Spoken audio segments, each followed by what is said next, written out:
Welcome into the Take the North podcast presented by Odyssey. I'm Adam Studzinski. I produce this podcast. I'm filling in for David Haugh today. I'm alongside Dan Wiederer of the Chicago Tribune, and it's an extra special episode today, Dan, as over the weekend you dropped on the Chicago Tribune an exclusive one-on-one interview that you had for the Tribune with Caleb Williams. Pretty important bear heading into this season. And so I don't think we have to waste a ton of time here, Dan. If you want to read your article, which has the interview in it, it's on the Chicago Tribune website. We're going to be playing a few pieces of it for our audience here. So why don't you go ahead and set us up here, Dan? What are we going to hear from Caleb? For sure. So I appreciate you introducing that, because the entirety of the interview is on ChicagoTribune.com. You can read all of that. There will be chunks of it here in today's episode where you get to hear this in Caleb's voice. You get to hear his perspective. Really a fun thing to do kind of every summer is sit down with QB1. It's been the last 2 years, Justin Fields. Before that, Mitch Trubisky. In 2018, we were able to get with him. And now Caleb Williams, who obviously steps into a situation here where everyone in Chicago is extremely excited about the potential of where this thing can head. The one thing that I've been struck by with Caleb Williams since I first kind of introduced myself to him in Detroit in April up until now here at the latter stages of training camp is just how consistently present he is. And I think you're going to hear that reflected in some of his answers here. And we can talk more about it after we hear a little bit from him. But I think my goal going into this interview with him, knowing that I had a finite amount of time to talk to Caleb Williams, was to just kind of try to drill down a little more into his mindset, into his mentality, into his perspective and his approach, and try to give the audience, both at ChicagoTribune.com, our audience here today on Take the North, an idea of what makes this guy tick, how he's wired, and how he goes about his business. And so the interview started with a little bit of a tongue-in-cheek question where I essentially demanded that Caleb give me a date and time, specifics, exact time that his NFL superstar breakthrough was going to come, because I think that is kind of the tongue-in-cheek answer that the entire football world is waiting on, right? Like, okay, we've heard all this hype. We've heard all this anticipation. So when is it? When is this guy going to be the star on the level of Patrick Mahomes, a guy that he's been compared to a lot, on the level of Aaron Rodgers, a guy he models himself after, on the level of a Tom Brady, who he himself aspires to become, which is obviously a grand aspiration. So here we are, starting out with a direct demand for a date and time for when Caleb Williams become an NFL superstar. Here's what he had to say. Hopefully it's game one. Hopefully the superstar breakthrough comes through game one. Obviously it doesn't always happen like that. So, just going to keep working. There's going to be good and bads within this year, maybe even next year. So just making sure that I'm steadfast. I'm staying at a neutral pace, and then when that happens, and everything fully just kind of slows down, and everything's in slow motion. You can see everything, know the offense like the back of my hand. I think that's when that time comes. I asked that because that's obviously the question the whole outside world is trying to learn, and it feels like everybody wants to take a time machine there, but you seem very comfortable in climbing the stairs to get there, and almost enjoying the process of climbing the stairs. I'm just curious if you could detail a little bit more about that mindset of leaning in to the process of growing into that star. Yeah, no, I've been in positions, obviously, where I had to come in as a freshman in both high school and in college and play well. And those are processes throughout the off season, and even throughout the season. Just adjusting to the schedule, adjusting to the games, the game speed, adjusting to all these different things, and trying to do my best throughout the the off season. And then when it hits the season time, obviously it's there, it's for real, it's time to go. So just understanding where I'm at, and then having the people around me to help me and keep growing. Now that you have been through a spring, summer, most of training camp, how do you describe the complexity of playing this position on this level? Yeah, it's tough. And like Tom Brady said, and this was at his retirement. He said, and obviously he's won 7 Super Bowls, and he's done all these other things, and he comes back after his retirement and says all these things. And one of the things that I took out of it, and things that since I've met him before, it was the job's hard. Yeah. And it's always going to be that way. Every team is going to be different each week. And even if you play the same team, obviously they're going to have a lot of similarities. You know, how we play the Lions and the Minnesota and all these other teams. If they keep the same coaches, they're going to have a lot of similarities each year, but they're obviously going to try and, you know, throw a bunch of new things at you, obviously, to try and, you know, create turnovers, win the game, all these other things. So preparing, you know, the right way, getting ready, and then when those moments happen, if it's stuff that I didn't see, if it's stuff that, you know, you may have not seen in the game and didn't react to, you know, well, it's how do you come back from that? And if it, you know, if I didn't see it and I did react well, if I did see it and got us in the right plays or right checks and things like that, you know, all those things work out. So just the job's hard, to be honest. You know, you get here, I get here around 6 something, a couple hours before meetings, and then you know, you go home and you do a little bit more study in the playbook, the plays, the motions, the protections and things like that. So job's hard, and you know, it's going to continue to be hard. You brought up Brady, so I'll stay there because I know you've talked about speaking with him about competitive stamina. Yep. What does competitive stamina mean in your mind? Yeah, it's being able to do the same thing over and over, and do it at a high level, and still have that juice and fire about yourself, whether it's in practice or in game. Having that juice, that fire to, you know, lit up under you, whether it's because of things in your past, whether it's just because you're here and you love ball, whether it's, you know, all of the above. You know, just being able to have that fire up under you, all of OTAs, training camp, all the 17 games. Yeah. Maybe 20, maybe 20, whoever. All just being able to have that competitive fire, and keep, I guess, adding wood to the fire throughout the year. So, Adam, as promised, you can hear there some of the presence that I talked about. A guy that obviously knows where he wants to go, but also has, in my opinion, a very sharp understanding of where he is now. And I think that's been one of the cool things for the coaches and players inside Haugh, is to be around a guy who isn't resistant to the steepness of the growth curve, right? And I think that was reflected a little bit in some of the things he said there. I'm curious what your takeaways were as you heard the first part of that interview. Right. So I love the tongue-in-cheek answer, first of all, about, you know, hopefully it's game 1. And I think that's what, like, look, that's what everyone, like, if you're a fan, if you're someone that covers the team, that's what you're hoping for, right? But I appreciate that he does understand that is kind of tongue-in-cheek and that it might not happen for him right away, but he's doing everything he can so that he can, hopefully at some point, reach that superstar level. And man, when he talks about, like, trying to seek out Tom Brady and like, I think that there's something that, because, you know, he talks about, and you mentioned the idea in there, competitive stamina, and he mentions Caleb talking about, like, what drove Brady and the idea of constantly having something driving you. And all the greats are constantly, like, Tom Brady never forgot that he was taken so late in the draft, and that drove him his entire career. And Tom Brady, like, something that might not get talked about enough with Tom Brady, if there is anything, it's how unbelievably competitive he is or was on the field. Right. Like, he was a competitive freak, and that's a quality that people have said Caleb has. And that's probably something that drew him to Brady. Like, hey, let's talk about, like, our competitive fire and what drove you, and always having something driving you towards greatness and never being satisfied. And I think that's an incredible quality that Caleb has.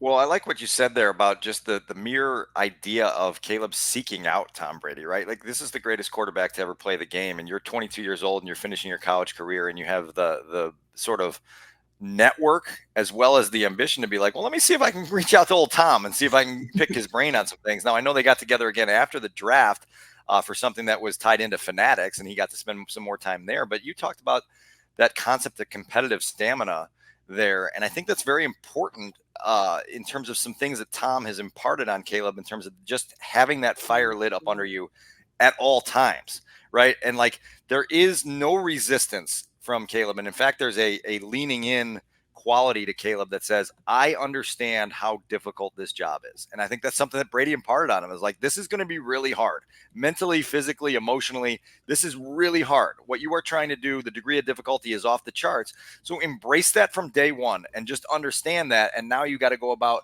combating the difficulty of it with motivation, with fire, with enthusiasm, with the things that Caleb talked about, that juice. And I think that was really, really obvious, even in a very short conversation in August with Caleb, that he's looking for that daily, the ability to go find that fire and keep it lit and keep it burning. And as you said, all the greats have always had that. And so that's a big deal. So in this next block, we kind of leaped off of that and sort of drew upon some things that people had told me during the pre-draft process, which is that Caleb is a guy who wants to know how others achieved greatness and excellence, and he's going to go seek out ways to find cheat sheets, I guess, so to speak, on how other guys did it, and then try to mold it into who he is and how he does things in a way that's very organic and natural. And so this next block is a little bit centered on Caleb's approach of self-improvement and some of the ways he goes about doing that. Take a listen. It was Dennis Simmons in the pre-draft process who said to me that you're a student of excellence, and you like to look around and see people who are great. And who are some other people, whether it's in the sports world, whether it's football, whether it's outside, that you've kind of leaned toward to figure out how they've had their success? Yeah. Biggest people has been Tom Brady, Aaron Rodgers. He's on his 19th, 20th year now, and he can still spin the ball unbelievably, and move and do all these other things. Matthew Stafford's been in the league for so long now, and he's been doing it, whether it's Detroit or now the Rams. Nothing changed for him. If anything, he got better. And then other sports, I looked into Michael Jordan, obviously, but Kobe was more my guy, just for mental, just like kind of everyday, assassin kind of thing is kind of how I want to be. And so he was more, I guess you could say, I connected more with him than more Jordan. Also, Jordan's a little bit older, so I didn't get to watch his games and things like that, and his prime time. So and hear all the stories and things like that. So I'd say Kobe, Tom Brady are probably the top that I kind of try and dive into and things like that. Since you mentioned Kobe and Jordan, did you have a meeting or relationship with Tim Grover? I have met with Tim before, yes. Okay. I have met with Tim. He obviously knows The MJ Kobe mindset. When have you met with him, and what did you take out of those meetings? Yeah, so I've met with Tim. I met with Tim over dinner one time, just here, right? Yeah, here, trying to figure out what the hell did MJ do? How did he win? How did he become so dominant? And obviously things are going to be different because it's a different sport and trainings are different and all these other things. But there's always a certain thing that you can always connect to, your sport, whether it's F1, whether it's like I said, basketball, whether it's other football players, whether it's whatever the case may be. There's always something that you can kind of connect, to your sport and use. So what'd you learn from him about? Yeah, so obviously, MJ, his mental of like not turning off, his mental of like, and I'm trying to think of what he said exactly, but basically, the mental, and it goes back to the competitive stamina, but it's just not turning off. And then, there's a point where Tim said that he didn't like certain things. It's kind of what Kobe did after his first year. There wasn't certain things that he liked, certain things that he was doing. He wasn't strong enough. He wasn't fast enough. He didn't know the game well enough. And so he, just, honestly, came down to putting in the work. It came down to having that competitive energy about himself, that he wasn't good enough at the time, and he was going to get better, and he wanted to get better, he wanted to be the best. So he worked at it, kept going, and obviously he ended up getting 6 rings out of it. So he did all right. Obviously there, studs, you hear some allusions to Michael Jordan, which for the Chicago sports fan is like crack, right? Like you want to get your quarterback of the Chicago Bears thinking like MJ thought for his entire career with the Chicago Bulls. That would be a really fun combination if you could combine those two things together. I'll let you in on a little secret here. I had gotten a tip from a friend of mine over the summer who was out eating dinner and said, hey, by the way, 6 tables over, Caleb is having dinner with Tim Grover at the restaurant. Wow. I was like, oh gosh, but like, sometimes you just luck into things like that. And I said, okay, well, that's worth following up on.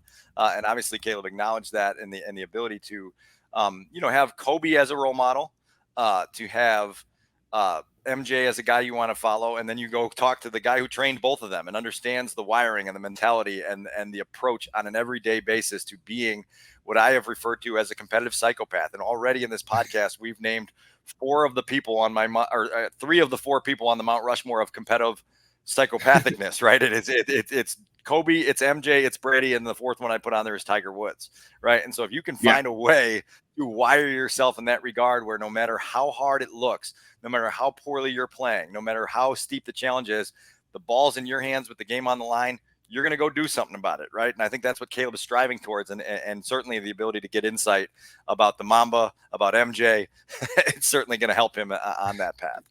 And those are all guys that something that you and David have talked about on this podcast for a while now.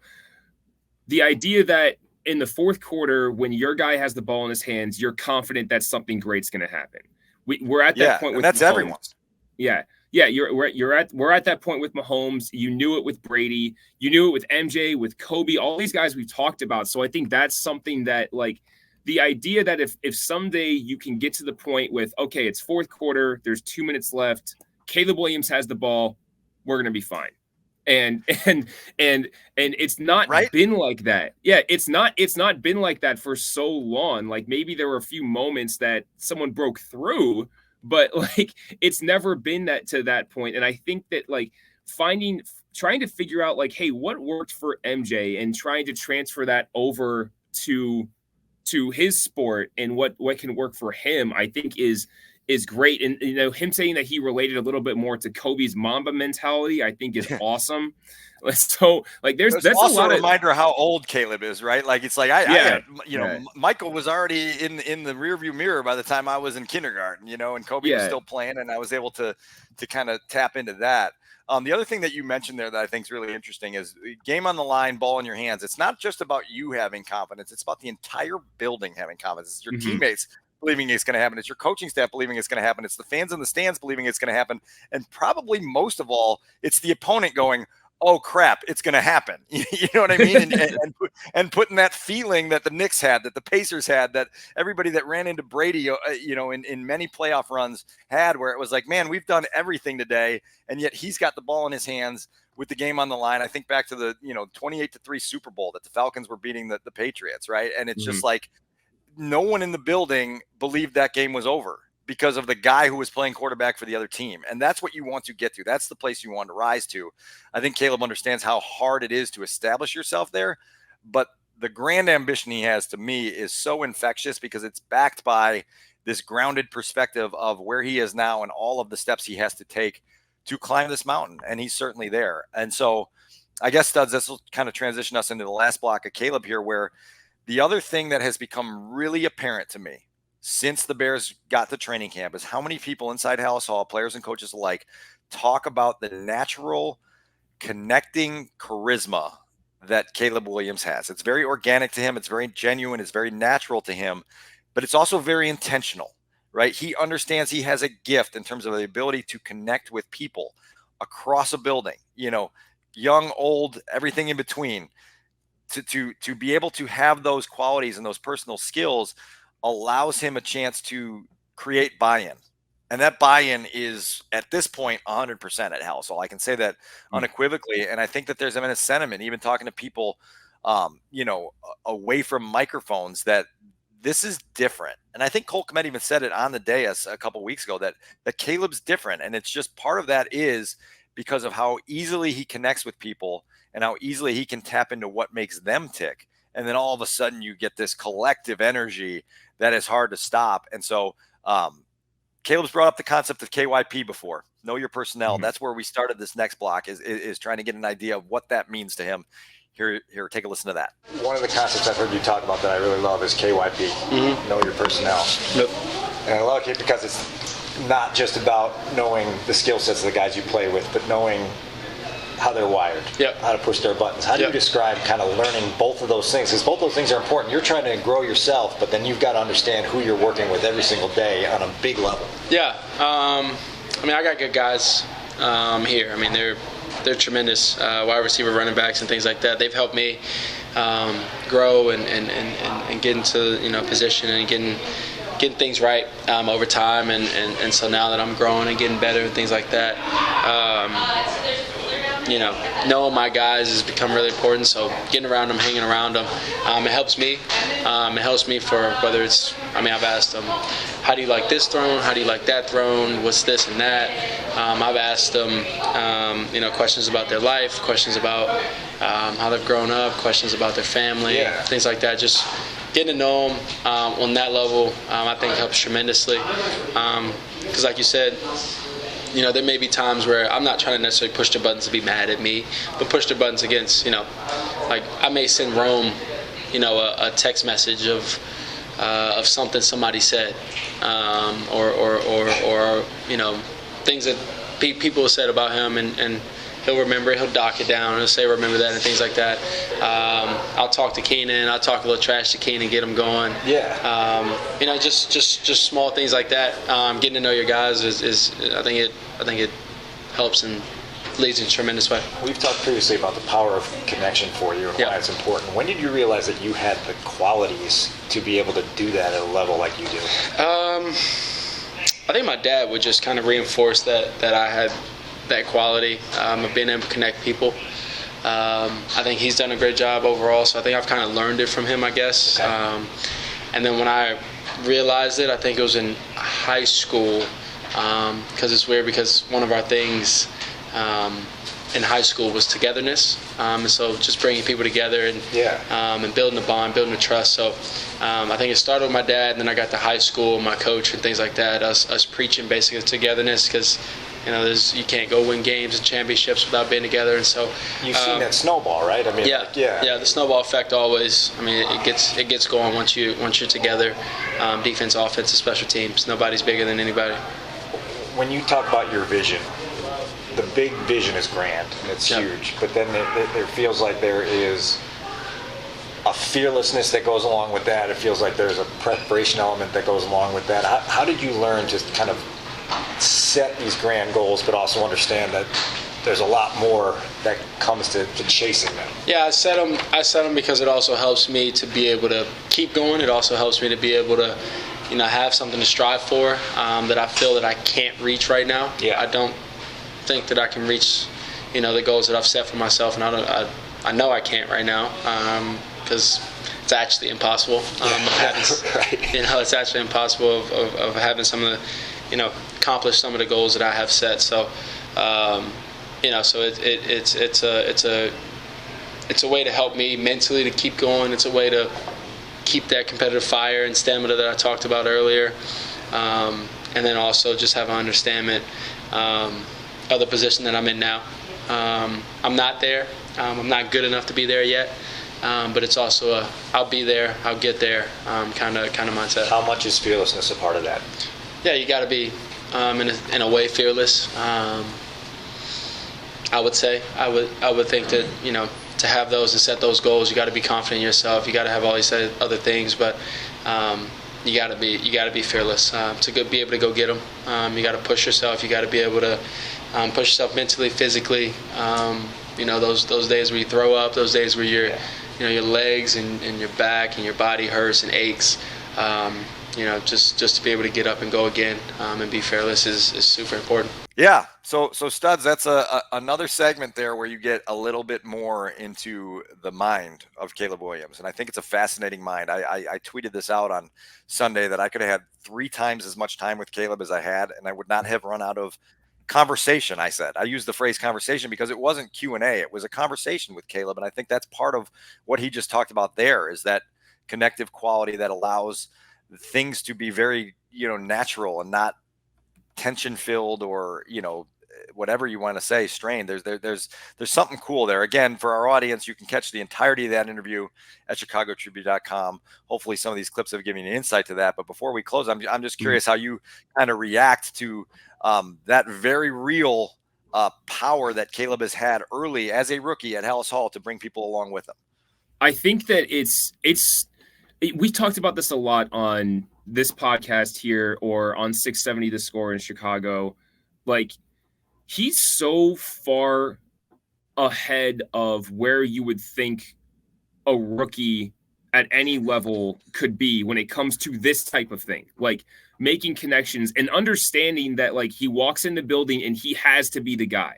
Like, he has to be the leader, like, and knowing that some of it's going to come naturally, but not trying to force it, and making those connections so that eventually people do look to you in the toughest moments.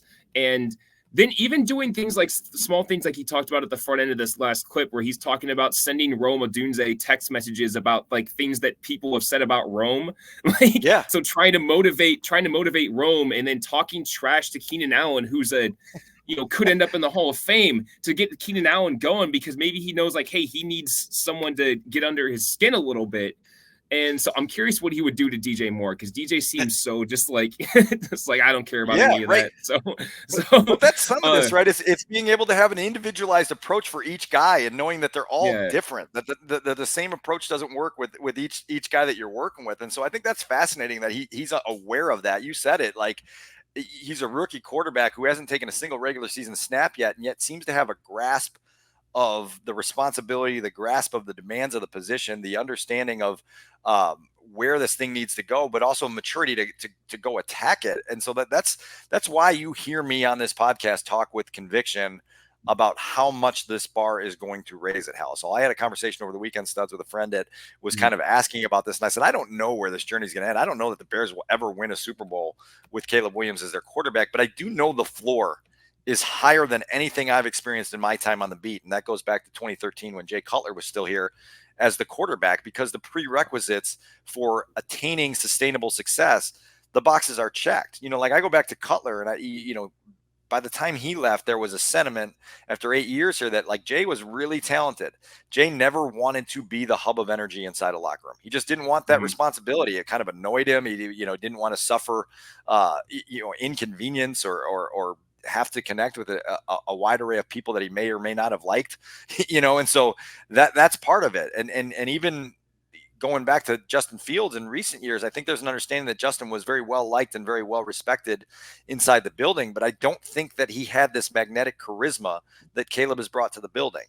Again, all this has to be backed up by production and success on the football field on the days that matter, which are game days. But I think even in the preseason, we've seen that Caleb lives for game days, right? Like, it is what drives him. And you, I think, mentioned on one of our last podcasts, or maybe it was David, when he hits that crazy off-platform, off-script throw to Rome Odunze in the Bengals preseason game, and then he sees go over talking to the officials on the sidelines, being like, that was pretty sweet, wasn't it? And that's just a glimpse into a guy who feels like he's in his element when the lights are on and the games are being played. And so, again, my conclusion is that, like, the floor for this quarterback is higher than anything that I've experienced in 12 years. I know that the previous 30 years before I got on the beat didn't exactly have a super high floor. And so I think you probably share in that optimism and enthusiasm about where this thing could be headed. I've been doing my best to temper myself, because, and maybe it's just because like most Bears fans, all Bears fans, I've been hurt before. And so, like, I was so excited when they drafted Justin Fields, but even like that level of excitement is not the same level of excitement that I've grown to with Caleb Williams being drafted and being in the building and seeing the stuff that he can do, hearing about what's going on in practices, and then hearing parts of this interview where you say, man, this guy just gets it. And there's something that really could be just different. And like, even if we go back just briefly to that pass he hit to Rome against the Bengals, if you watch him after he throws the ball, the way he just like kind of backpedals out of bounds, someone pointed this out on Twitter. It's like Steph Curry when he throws a three from, like, wherever the hell he's at, and he just like, backpedals like, yeah, that's in. And, just like that cock, it's like, yeah, I nailed that. And like before, when the ball's in the air and he's like, yeah, I nailed that. That's going to be an awesome pass. And like, that's the kind of thing that just like that charismatic little thing on the field that is just you like the guy is just has some different aura about him. It's competitive artistry, right? What you just described there. And that's what everyone is eager to see on display with the regular season starting. And so like, look, like I thought this was, here we are, QB1 in week 0, right? This is a good way to cross the bridge from preseason into the regular season of letting people know, like, this is your quarterback now, right? And this is somehow he's wired. I got a lot of good initial feedback from people that read the interview at ChicagoTribune.com, just feeling like they learned a little bit of something about Caleb and feeling like they got a better understanding of what this is that everybody's been talking about for 3 or 4 months at Haugh Hall. And so hopefully that came across today in today's episode. And as we mentioned with the entirety of the interview being up at ChicagoTribune.com, you've got a lot to chew on, a lot to swallow, a lot to digest with this quarterback. But I think everybody is kind of feeling right now that energy and anticipation that next week the regular season is here and we get to go watch this play out on a bigger stage with the spotlights turned up. I'm already nervous, Dan. I'm already nervous. I'm going to be nervous for 2 weeks waiting for that game. So we'll go ahead and wrap it up here. Once again, if you want to read the entire interview that Dan had with Caleb Williams, it's on the Chicago Tribune's website. So go seek it out there. And as for Take the North, we'll go ahead and wrap things up for today. We'll have more episodes coming throughout the week as there is going to be a Newsy week. Cut downs are going to be happening in the next 48 hours or so. So the initial 53-man roster will happen. So we'll bring you our reactions when we can, as we've been kind of playing fast and loose throughout the offseason. We promise once the regular season gets here, we'll be more steady. And so, but like everyone's kind of moving all over the place. But Dan, any final thoughts before we wrap up? Yeah, no, as you mentioned, there's a lot ahead here. And the initial 53-man roster, I always say the initial 53-man roster because it changes a lot before you get to the week 1 Wednesday and the practice. That's the 53-man roster that's the most significant, but it's due. The initial one is due at 3 p.m. Tuesday. I believe Ryan Poles is scheduled to meet with the media the following day to kind of go over some of the decisions that were made and some of the moves he did make and some of the moves he tried to make and didn't. That'll be fascinating to hear from Ryan. And then off we go into the regular season. Titans coming to town in week 1. And man, it's time, right? Like we've had this extended training camp, this extended preseason, and now it's time. It's go time. That's the bottom line. It's go time. And I think you and I are both ready to go. All right. Yeah, I'm definitely ready. It's getting here. It's going to be here before we know it. And so for Dan Wiederer of the Chicago Tribune and for David Haugh, who will be back next time, I'm Adam Studzinski. Thank you for listening to the Take the North podcast. Download, listen, subscribe, tell a friend, pass it on to a friend. Go to the Chicago Tribune website and read that full interview that Dan had with Caleb Williams. We will talk to you next time. Great talk. See you out there.